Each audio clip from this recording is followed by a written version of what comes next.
Hey everybody, this is Perch. Let's get right to the mail. It says, Dear Perch, Perchington Esquire, Omega Supreme Commander. Nice. I recently attended Fan Expo in Dallas and had the opportunity to sit on two fascinating panels. Hope to see you there.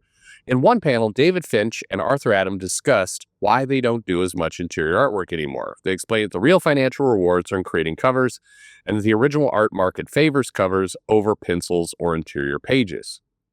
In another panel, Frank Cho was asked why he continues to do interior pages when many of his peers focus solely on covers. He candidly responded, "Because I'm a fucking idiot." He admitted that financially he should only be doing covers, but he enjoys storytelling and continues doing interior work at his own expense.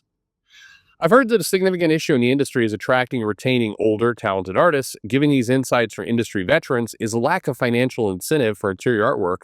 The primary reason we're not seeing as many superstar artists as we used to. Yes.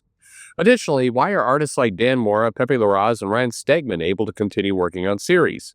And what does it mean for the comic industry and its future? Lastly, what alternative career paths are available for talented comic artists outside the industry? Personally, I've struggled with the communication barriers and difficulty breaking into the field to the point I've quit trying. That said, thank you very much for your time and consideration. Well, you had it in your mail. It is a lack of financial incentives, and it is exactly that. It's also time. So if you calculate them all together, you have the original art market absolutely favors covers. That's what people want. That's what when they hang it on their wall or wherever they're whatever they're collecting. That big interior that page, unless it's a big splash image, and that's why you will see artists do more than one splash page. And sometimes if they're believe it or not, and I was called absolutely crazy by another artist over this, but if you look at artists who are about to stop doing a lot of interior work, meaning they slow down their interior artwork production, and you look at the comics they did in their last year or so, year to year and a half, you will see way more splash pages. Suddenly, it used to be we have one splash page per comic. You'll see like 4 or 5 in an issue. You'll just see more, and the reason is simple. It's financially, for the art market, it makes a lot more sense for them. It just they can sell more for a splash page, but I'm off track a little bit. They can sell a lot more for a cover, which then brings us into the time factor. So if you're going to sit down, you're going to draw a page of comic art. What's going to take longer, an interior page or a cover page? Well, more likely than not, the interior page is going to take quite a bit longer because you've got kind of multiple little pictures you have to do on a single page. If there's any kind of research you're trying to do for backgrounds, you typically get involved in more of that. This isn't a hardened rule. I'm sure some interior pages can go faster, but the cover is kind of one image, one thing to focus on.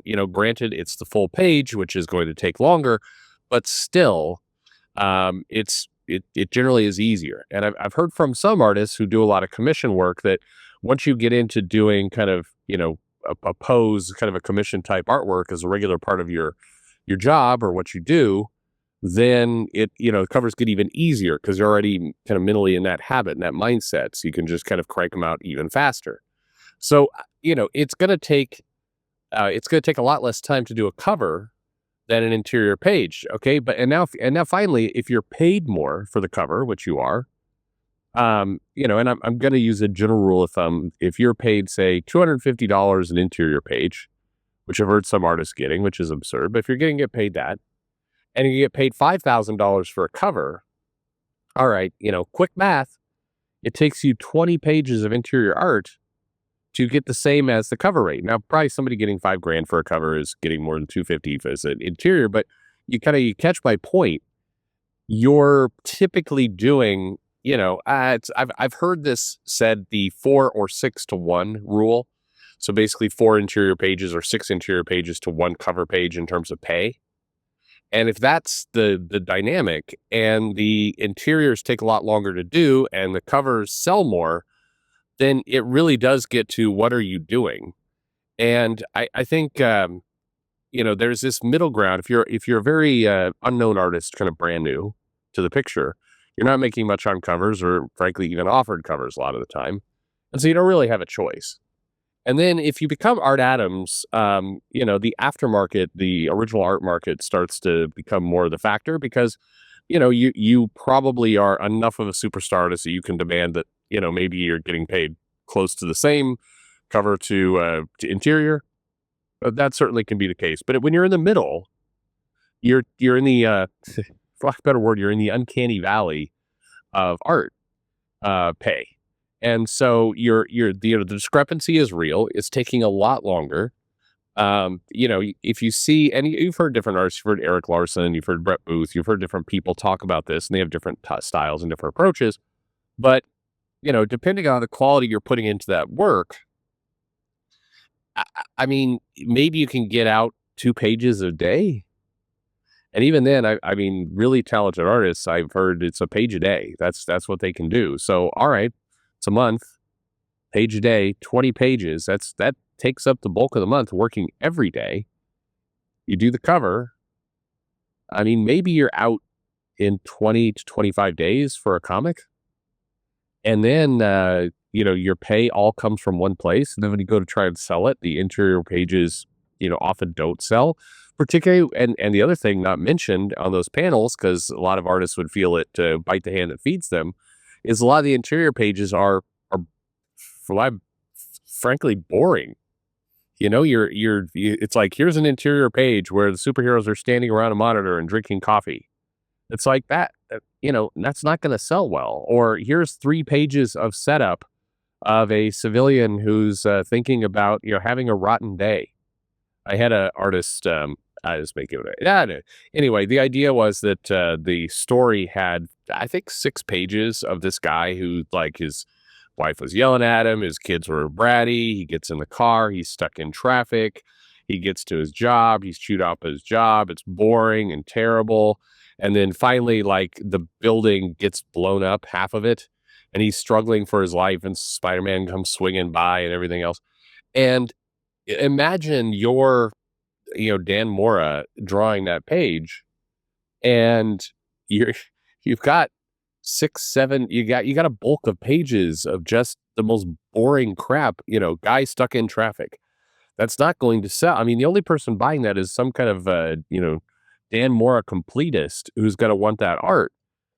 Everybody else is going to go, well, there's no recognizable superheroes on this page and nothing is happening. So yeah, I'm not going to buy that. Anyway, you have a lot of writers who are becoming more interested in the slice of life and, kind of these decompressed stories that frankly don't lend themselves to dynamic art that can be sold.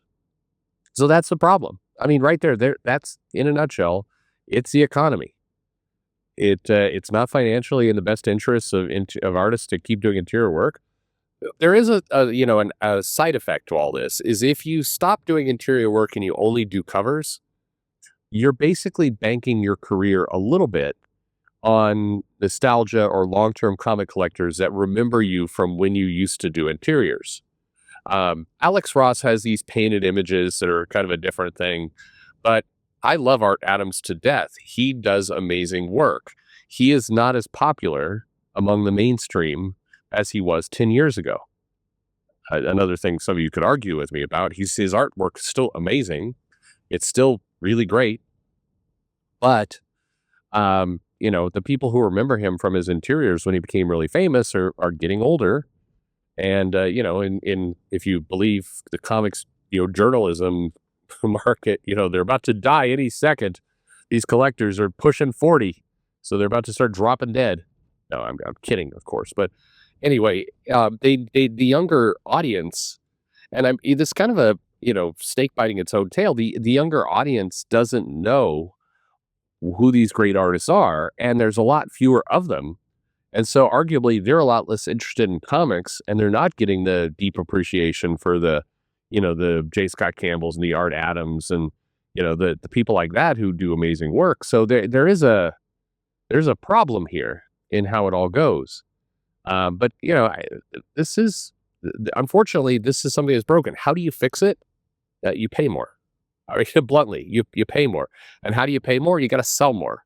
And how do you sell more? Well, you got to get into more distribution. You got to get your comics more places so you sell more, so you have more cash coming in.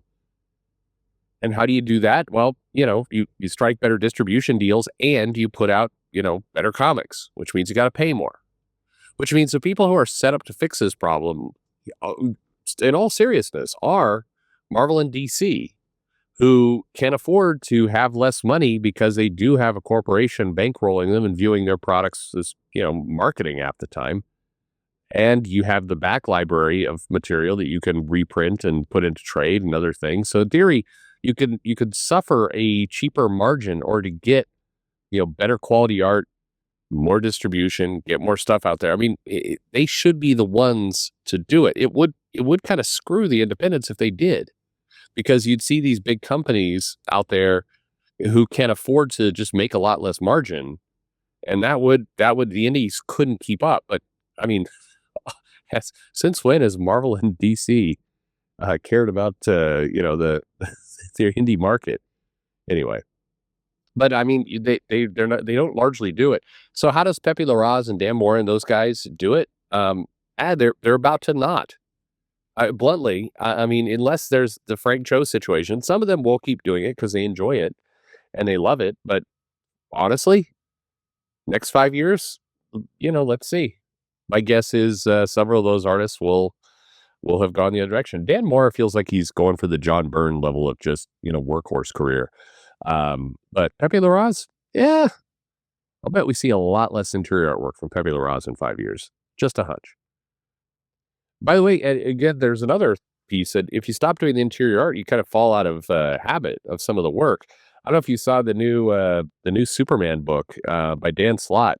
It's got Raphael Albuquerque, a guy I enjoy. I own, yeah, some decent amount of original art, and that book looks it's not great art wise.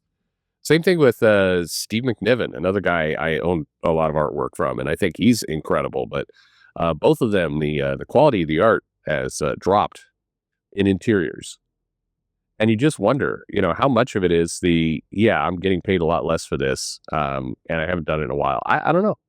That may be off base, but it's definitely it's fallen off for sure. I haven't heard of any health issues or anything else getting in the way of that, but it's anyway. I don't know. I think we do need these cover artists to be back doing interior art. I think we need it as fans. We need it as an industry. We need it as a company. The retailers need it. It's just got to be worth their while. Thanks for listening.